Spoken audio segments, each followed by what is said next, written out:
사도행전 7장 30절에서 36절 함께 봉독하겠습니다. 40년이 참에 천사가 시내산 광야 가시나무 떨기 불꽃 가운데서 그에게 보이거늘 모세가 그 광경을 보고 놀랍게 여겨 알아보려고 가까이 가니 주의 소리가 있어 나는 내 조상의 하나님 즉 아브라함과 이삭과 야곱의 하나님이라 하신대 모세가 무서워 감히 바라보지 못하더라. 주께서 이르시되 내 발에 신을 벗으라. 내가 서 있는 곳은 거룩한 땅이니라. 내 백성이 애굽에서 괴로움을 받음을 내가 확실히 보고 그 탄식하는 소리를 듣고 그들을 구원하려고 내려왔노니 이제 내가 너를 애굽으로 보내리라 하시니라. 그들의 말이 누가 너를 관리와 재판장으로 세웠느냐 하며 거절하던 그 모세를 하나님은 가시나무 떨기 가운데서 보이던 천사의 손으로 관리와 속량하는 자로 보내셨으니 이 사람이 백성을 인도하여 나오게 하고 애굽과 홍해와 광야에서 40년간 기사와 표적을 행하였느니라. 아멘. 오늘 본문 말씀을 가지고요, 모세를 통해 배우다라는 제목으로 함께 하나님의 말씀을 나눕니다. 함께 고백할까요? 모세를 통해 배우다. 예, 우리가 계속 사도행전의 말씀을 함께 나누는데 스데반 집사가 공회 앞에서 담대하게 하나님의 말씀을 선포하죠. 그 하나님의 말씀을 선포하는 7장의 설교의 가장 큰 중심은 뭐냐? 하나님의 역사는 지금도 계속 되어지고 있습니다.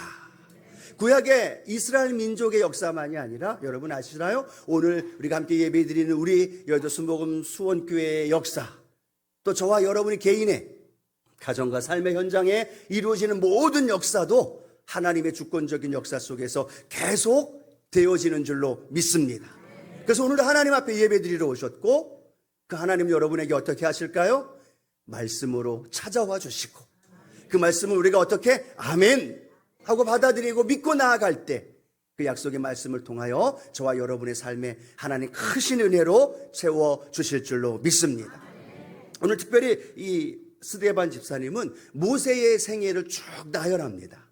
그리고 모세의 생애 속에 역사하신 하나님의 역사를 우리에게 설명하면서 우리의 인생에도 모세와 같은 그러한 시기, 그러한 삶에 살아가고 있음을 우리에게 깨닫게 해주기도 하고, 모세가 머물고 있는 그 시기가 거기에서 머무는 것이 아니라 한 단계 더 업그레이드가 되고 한 단계 더 하나님 앞에 가까이 나아가게 되고, 그래서 하나님 앞에 모세처럼 위대하게 쓰임받는 저와 여러분 되기를 축복합니다. 그래서 모세도 힘들 때가 있었어요. 또 그 과도기가 있었어요. 또 하나님 앞에 위대한 모세로 하나님의 사람으로 쓰임받을 때도 있었습니다. 그런데 오늘 저와 여러분도 동일하게 모세처럼 그 과정을 밟고 있는 거예요. 그렇다면 하나님, 내가 오늘 이 예배를 통해서 모세가 하나님의 사람으로 위대하게 쓰임받았던 그 사람이 되게 하여 주옵소서. 그게 바로 모세의 생애를 통해서 저와 여러분에게 주시고자 하는 하나님의 말씀인 줄로 믿습니다. 자, 그럼 모세의 첫 번째 시기는 어떤 시기였느냐 하면 내가 무엇인가를 할 수 있다라고 생각할 때, 내가 무엇인가를 할 수 있다. 우리가 잘 아는 것처럼 요셉이 애굽으로 이주한 이후에 히브리 민족이 다 애굽으로 가죠. 작고 연약했던 민족이었는데 노예 생활을 하면서 애굽 사람들에게도 위협을 느낄 만큼 크고 강대한 민족이 됩니다. 그러다 보니까 바로가 어떤 명령을 내리느냐? 히브리 민족의 남자아이가 태어나면 다 나일강에 던져 죽여라. 그때 누가 태어나요? 모세가 태어납니다. 그래서 어쩔 수 없이 모세의 부모도 모세가 3개월 동안에 키우다가 들통날까봐 나일강에 던져지죠.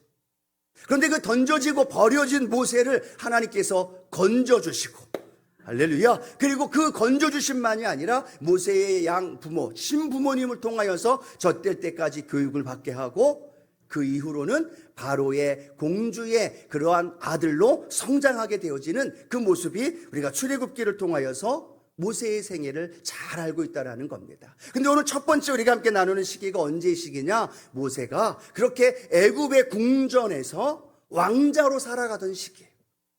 그 시기에 성경은 뭐라고 이 모세를 설명하느냐? 사도행전 7장 22절 함께 읽어볼까요? 모세가 애굽 사람의 모든 지혜를 배워 그의 말과 하는 일들이 능하더라. 그 당시에 초강대국이 어디예요? 애굽이에요.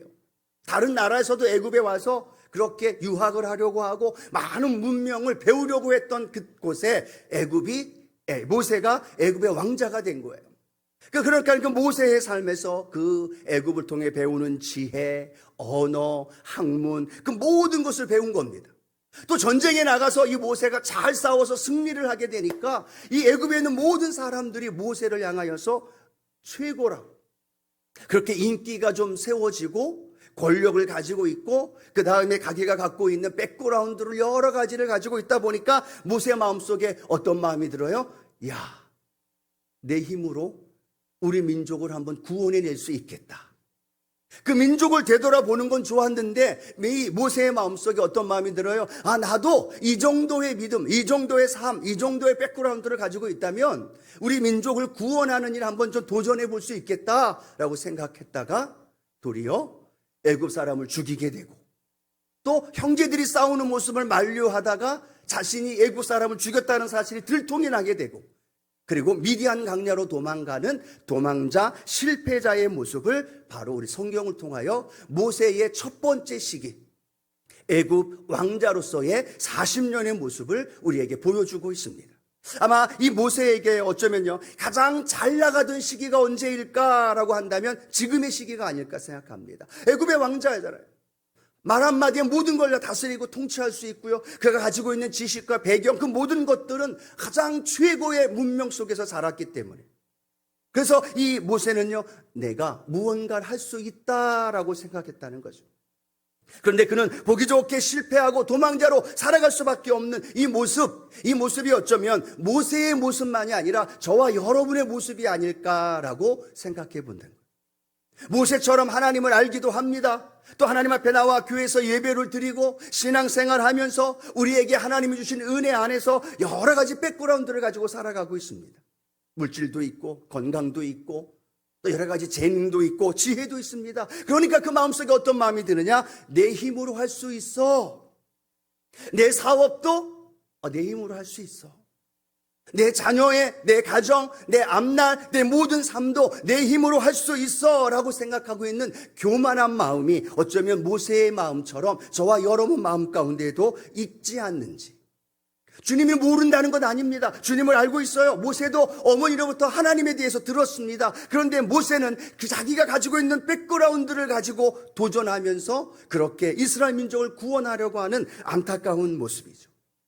오늘 여러분, 우리가 오늘도 하나님 앞에 예배를 드리고 믿음 생활을 한다고 하지만 혹시 우리의 마음속에 하나님 없이도 내 힘으로도 할 수 있습니다 라고 교만한 마음으로 살아가고 있지 않나요?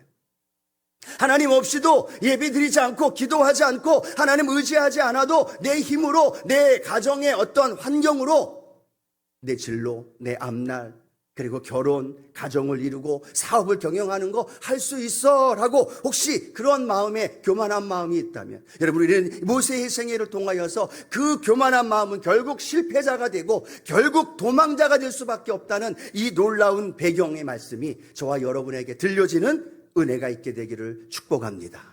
특별히 우리 젊은이들, 청년들 내 힘으로 할 수 있다라고 생각합니다. 부모님이 교회 가서 예배 드리자, 하나님께 기도하자라고 이야기를 해도 내 힘으로, 내 노력으로, 내 의지로 무언가가 할 수 있다라고 생각합니다. 자기가 가지고 있는 물질, 자기가 생각하는 똑똑한 머리, 그 배경을 가지고 내 힘으로 무언가를 할 수 있다라고 교만하고 자만한 마음이 있다면 오늘 이 예배를 통해서 하나님, 내 마음속에 주님을 모시고 살아가며 주님을 믿고 걸어갈 수 있는 겸손한 마음, 주님을 의지할 수 있는 그 마음, 오늘 내 마음 가운데 허락하여 주옵소서. 또 어쩌면요, 모세와는 반대의 모습일 수도 있을 겁니다. 모세는 무언가를 가졌기 때문에 자기가 무언가를 할 수 있다고 생각했어요. 근데 오늘 혹시 예배 드리면서 여러분, 우리 성도님들, 우리 마음속에 나는 남들보다 가진 게 없어, 부모의 백그라운드도, 나는 가지고 있는 물질도, 또 내가 가지고 있는 학식, 학벌도 나는 부족해, 연약해 라고 생각하면서 혹시 여러분 마음속에 좌절과 낙심과 슬픔의 마음으로 포기하고 있는 마음이 혹시 있지 않나요? 예전에 뉴스를 봤더니 수많은 청년들이 요즘 은둔 생활, 도피 생활을 한다고 합니다. 청년들이 마음껏 꿈을 펼치고 직장을 향해서 그리고 젊음을 향해서 비전을 향해서 걸어 나가야 되는데 젊은이들이 은둔 생활을 한대요. 도피 생활을 한다고 합니다. 사람을 만나는 게 두려워지고 외부에 나가서 사회생활하는 것이 어려워진다고 이야기합니다. 그 이유가 뭐냐면 그들이 가지고 있는 게 별로 없대요. 학식이 별로 없고 학벌이 별로 없고 배경에 가정에 그런 물질이 별로 없고 조건이 별로 없다 보니까 사람 만나는 게 두려워서 점점점 우리 대한민국의 청년들이 은둔 생활하고 도피 생활하는 인원들이 점점점 늘어난다는 안타까운 모습의 그런 이야기도 들어봅니다. 혹시 우리 예배 드리면서 우리 청년들 마음속에 우리 젊은이들 우리 성도들 마음속에 이런 마음이 있다면 오늘 다시 이 예배를 통하여서 그 마음이 주님의 치유와 회복함의 은혜가 있게 되기를 소원합니다. 하나님은 우리의 있고 없음을 보시는 분이 아니라 하나님은 내가 가지고 있는 건강과 건강하지 않는 아니면 다른 사람과 비교해서 더 많이 가지고 있다 없다에 대한 부분을 말하고 있는 것이 아니라 우리 인생의 주인이 하나님이시라는 사실을 고백하는 삶, 그리고 내 인생은 하나님께 달려있다라는 믿음의 고백이 오늘 저와 여러분의 삶 가운데 있게 되기를 축복합니다. 여러분 뭔가가 있으면요 우쭐대고 교만합니다. 아무것도 없다라고 느끼면 절망하고 좌절합니다. 아니요, 그건 세상 사람들의 가치관이라면 오늘 모세의 모습을 통해서 하나님 내가 교만하지도 않게 하여 주시고 내가 좌절하고 낙심하지도 않게 하여 주시고 그 가운데 하나님 붙들고 하나님 믿는 믿음으로 그 길을 걸어갈 수 있는 믿음의 삶이 되게 하여 주시옵소서. 두 번째, 오늘 모세는요 그렇게 도망자의 신세로 전락합니다. 그래서 두 번째, 그 모세의 시기는 나는 아무것도 할 수 없다고 생각합니다. 아침에 눈을 뜨면 목동으로서의 양을 치는 일이 모세의 하루입니다. 그것이 1년이고 2년이고 3년, 40년 동안 미디안 광야에서의 목동의 삶을 살아갑니다. 애국 왕자로서의 화려한 삶도 없어져 버렸습니다. 그 민족을 되돌아보려고 했던 마음도 잃어버렸습니다. 모든 걸 잃어버리고 이 모세는 나는 아무것도 할 수 없습니다. 나는 아무것도 아닙니다. 라는 절망과 좌절? 아니, 어쩌면 절망과 좌절보다는 자기 자신의 어떤 한계를 깨달으면서 자기 자신이 그런 무의미한 삶을 살았던 모습을 보게 될 수도 있습니다. 그래서 모세는 자신의 아들의 이름을 뭐라고 짓느냐? 게르솜이라고 짓습니다. 그런데 그 게르솜의 이름의 뜻이 무엇이냐면 이방에서 객이 되었다라는 의미예요.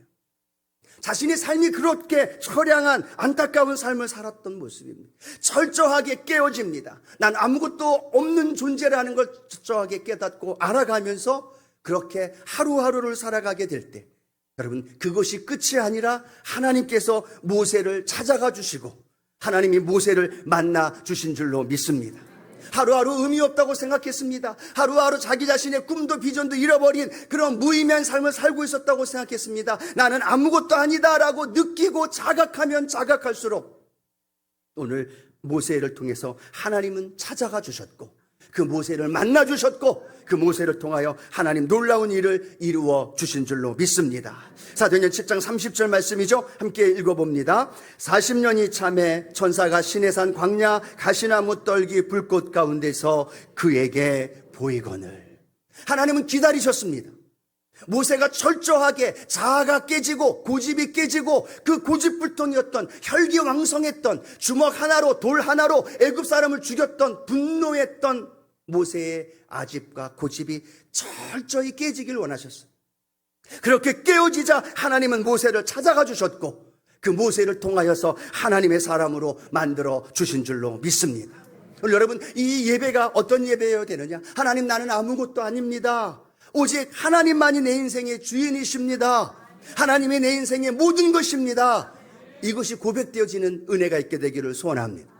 그런데도요 앉아서 예배를 드리면서도 말씀을 들으면서도 내 인생은 내 것이고 내 힘으로 무언가를 할 수 있다라고 생각하면서 아직도 아집과 고집이 깨어지지 않았다면 오늘 예배를 통하여 하나님의 말씀이 여러분 우리의 마음을 깨뜨려 주셔서 주님 없이는 아무것도 할 수 없습니다. 이 고백이 우리의 고백이 되기를 축복합니다. 하나님은 이스라엘 백성들을 출애굽시키신 다음에 곧장 가나안으로 인도하지 않으셨어요. 그들을 어디로 인도하셨을까요? 광야로 인도하셨습니다. 광야는 어떤 곳일까요? 아무것도 없는 곳입니다. 길도 없고 물도 없고 먹을 것도 없는, 아무것도 없는 곳이 말 그대로 광야입니다. 하나님은 왜 그들을 광야의 길로 인도하셨을까요? 아무것도 없는 그 길로 왜 인도하셨을까요? 여러분, 그 광야의 길로 인도함을 받았다고 해서 이스라엘 민족이 전멸되었나요? 아니라는 겁니다. 하나님은 광야의 길로 인도하면서 아무것도 없는 그 상황 속에 몰아가면서 이스라엘 백성들이 철저히 깨닫기를 원하십니다. 너희 힘으로 아무것도 할 수 없다. 너희 힘으로는 아무것도 할 수 없다. 밭에서 아니면 어떤 곳에서 먹을 양식, 비, 아무것도 할 수 없다. 그 자신을, 그걸 철저히 깨닫기를 원하셔서 하나님은 그들을 광야로 몰아가셨고, 그 깨닫는 그 순간순간마다 그들로 하여금 하나님을 바라보게 하고, 하나님을 의지하게 하고, 하나님 앞에 매달릴 때 하나님은 만나를 내려주시고, 쓴물을 달게 하시고, 반석에서 물을 내어주시면서 그들은 깨닫습니다. 아, 하나님, 나는 아무것도 할 수 없지만 하나님이 물을 내려주시고 만나로 채워주시고 하나님 풍성한 길로 인도해 주시는군요. 오늘 여러분, 그런 은혜가 저와 여러분 안에 있게 되기를 축복합니다. 그리고 하나님 모세를 만나 주십니다. 그리고 모세에게 이렇게 말씀하시죠. 사도행전 7장 33절입니다. 주께서 이르시되 내 발에 신을 벗으라. 내가 서 있는 곳은 거룩한 땅이니라. 모세에게 말씀합니다. 신 벗어. 왜 신을 벗으라고 얘기를 할까요?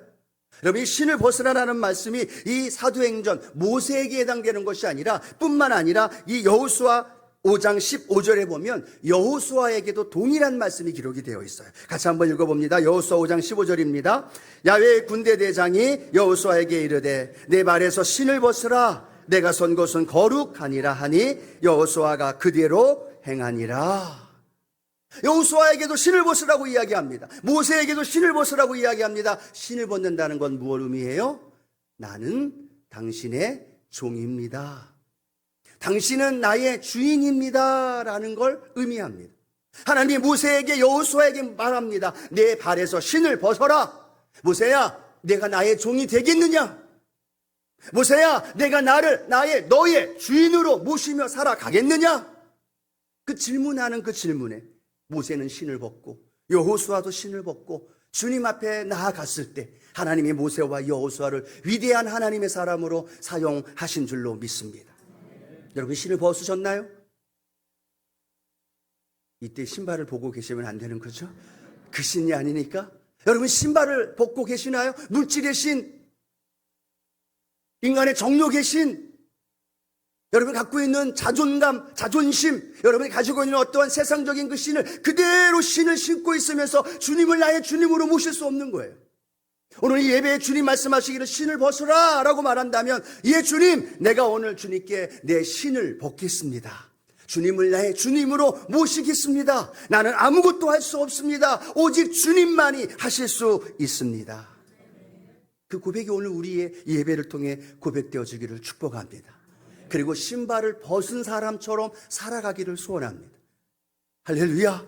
신발을 벗었다라고 이야기하는데 아직도 재물의 신을 신고 있으면서 내 마음대로 내 재물 때문에, 아직도 내 자존심 때문에, 아직도 내 마음에 갖고 있는 세상적인 욕망과 타락함 때문에 신발을 신고 있다면, 신을 벗고 주님께 나아가게 되어질 때 주님이 주시는 은혜가 우리 안에 함께 하실 줄로 믿습니다.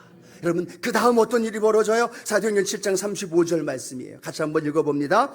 그들의 말이 누가 너를 관리와 재판장으로 세웠느냐 하며 거절하던 그 모세를 하나님은 가시나무 떨기 가운데서 보이던 천사의 손으로 관리와 속량하는 자로서 보내셨으니. 할렐루야. 첫 번째 시기, 애굽의 왕자로 살았던 그 시기, 모세가 누가 되기를 원했습니까? 관리자가 되기를 원했어요.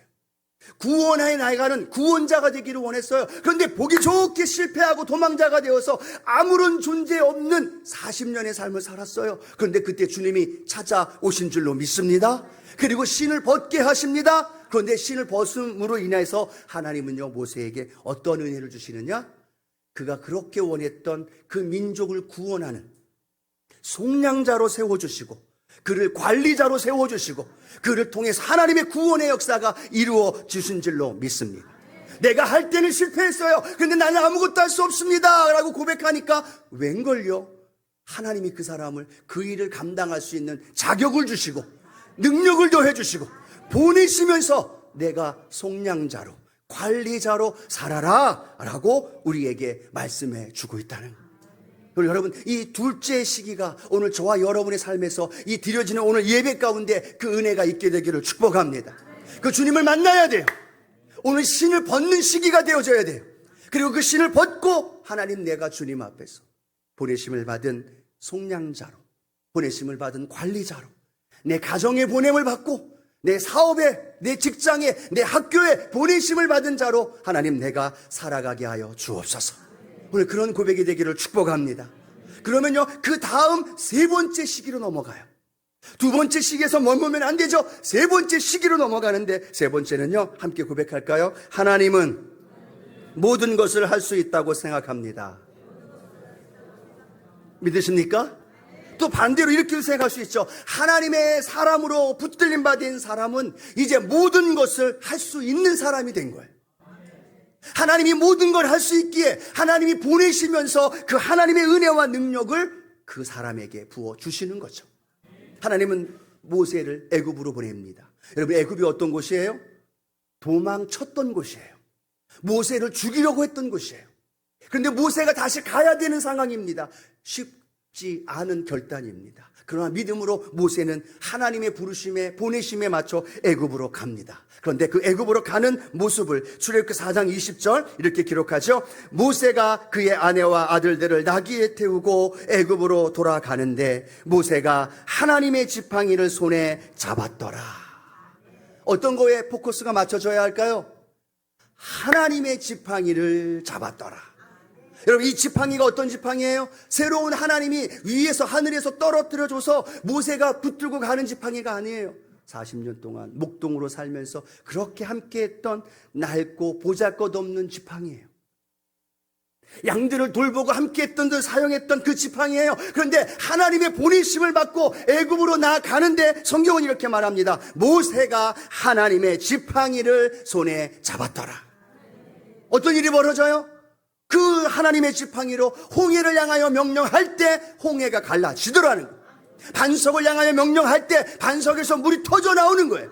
하나님의 지팡이를 붙들고 이방 나라와 전쟁에서 승리하게 되어지고, 하나님의 지팡이를 붙들고 담대히 광야의 길을 걸어가면서 하나님의 놀라운 역사를 이루어 주신 줄로 믿습니다. 내가 하려고 할 때는 그 지팡이가 양밖에 칠 수밖에 없는 연약한 지팡이였어요.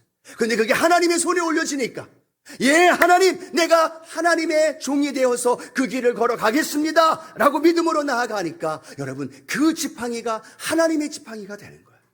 여러분, 여러분에게 있는 물질, 하나님의 물질이 되어져서 여러분을 위해서, 하나님의 나라를 위해서 쓰임받게 되어지는 은혜가 있게 되기를 축복합니다. 하나님, 이 물질은 내 물질이에요. 이 건강은 내 건강이에요. 내게 주신 이 달란트, 내게 주신 시간, 이 모든 건 내 거예요 라고 부여잡으면 내 거에 끝납니다.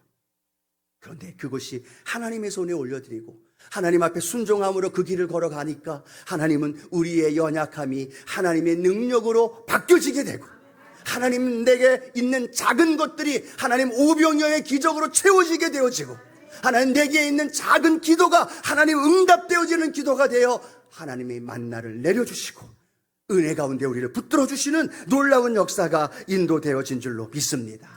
그 말씀이 사도행전 7장 36절이 기록하고 있죠. 함께 읽어봅니다. 이 사람이 백성을 인도하여 나오게 하고 애굽과 홍해와 광야에서 40년간 기사와 표적을 행하였느니라. 누가 했어요? 모세가 그 일을 이룬 겁니다. 자기의 힘으로 할 때는 실패했는데 하나님, 난 아무것도 할 수 없습니다, 하나님밖에 없습니다 라고 하나님께 붙어 있으니까 하나님이 이스라엘 민족을 구원해내고 40년간 기사와 표적을 하나님이 행하시는데 누구를 통해 행하셨어요? 모세를 통하여 행하셨어요. 하나님은 저와 여러분을 통해 이 기사와 표적을 행하시기 원하시는 것 믿으시면 아멘. 하나님이 여러분을 통해 그 일을 행하기를 원해요. 우리 젊은이들, 우리 청소년들을 통해 하나님은 그 일을, 이 땅에 힘들고 어려운 현실 속에 살아가는 이들의 삶의 현장에 그 일을 이루기 원하셔요. 그럼 하나님, 하나님의 지팡이를 내가 붙들겠습니다. 하나님의 지팡이를 붙들고 내가 믿음으로 나아갈 때 그곳에 귀신이 떠나가고 질병이 치료되고 복음의 능력이 나타나고 하나님의 크신 역사가 하나님 일어나게 하여 주옵소서. 또 하나 이 모세를 통하여 스데반은 이렇게 고백합니다. 사도행전 7장 38절인데요. 시내 산에서 말하던 그 천사와 우리 조상들과 함께 광야 교회에 있었고 또 살아있는 말씀을 받아 우리에게 주던 자가 이 사람이라. 스데반은 모세를 이렇게 설명합니다. 광야 교회에 함께 있었다. 성막 가운데 함께 있었던 자, 하나님의 말씀을 우리에게 주던 자, 하나님의 말씀을 선포하며 나누었던 자, 그가 모세였다면 오늘 하나님 저와 여러분 한 분 한 분을 부르셔서 이 교회를 통하여 하나님의 복음의 역사가 흘러가는 통로가 되기를 원하시고, 또 우리의 삶을 통하여서 하나님의 말씀이 선포되어지는 선포, 복음의 통로가 되기를 원하시고, 그 은혜 안에서 하나님 놀라운 역사를 이루어 주실 줄로 믿습니다. 이런 말씀을 맺기를 원합니다. 여러분 지금 어떤 시기에 머물고 계시나요? 애굽 왕자로서 처음 40년의 시기, 내가 가진 백그라운드 환경과 그 조건 때문에 무언가를 하려고 우쭐대는 시기에 있나요? 아니면 아무것도 없다는 것 때문에 좌절과 낙심하는 시기에 머물고 있나요? 아니면 실패와 좌절 뒤에 나는 아무것도 아닙니다 라는 그 상황 속에서 오늘 주님이 여러분을 찾아가 주셔서 여러분을 만나 주시고 여러분에게 보내주시고 여러분에게 함께 하시는 하나님의 은혜를 경험하는 두 번째 시기를 겪고 계시나요? 원하기는 바로 세 번째, 그 하나님을 만남으로 인하여 내가 세상을 향해서, 내가 애굽을 향해서, 내가 내 자녀와 내 가정과 내 학교를 위해서 담대히 걸어 나가면서 그곳에서 하나님의 지팡이를 가지고, 할렐루야, 오른손 한번 이렇게 한번 해보시겠습니까? 하나님의 지팡이 있으신 분들만 아멘. 예, 할렐루야. 이 하나님의 지팡이를 가지고 세상을 향해 나아가서 그들을 구원하고 기사와 표적을 행하고 말씀을 전하면서 그 일을 이루어내가는 이 세 번째 시기가 우리 모두의 시기가 되기를 축복합니다. 그렇게 바라보시면서 함께 기도하며 나아가는 거예요. 그러면 하나님이 모세를 찾아와 만나주신 것처럼 오늘 저와 여러분 만나주십니다. 은혜로 채워주십니다. 여러분을 만나주시고 하나님의 사람 모세처럼 놀라운 은혜로 우리를 인도해 주실 줄로 믿습니다.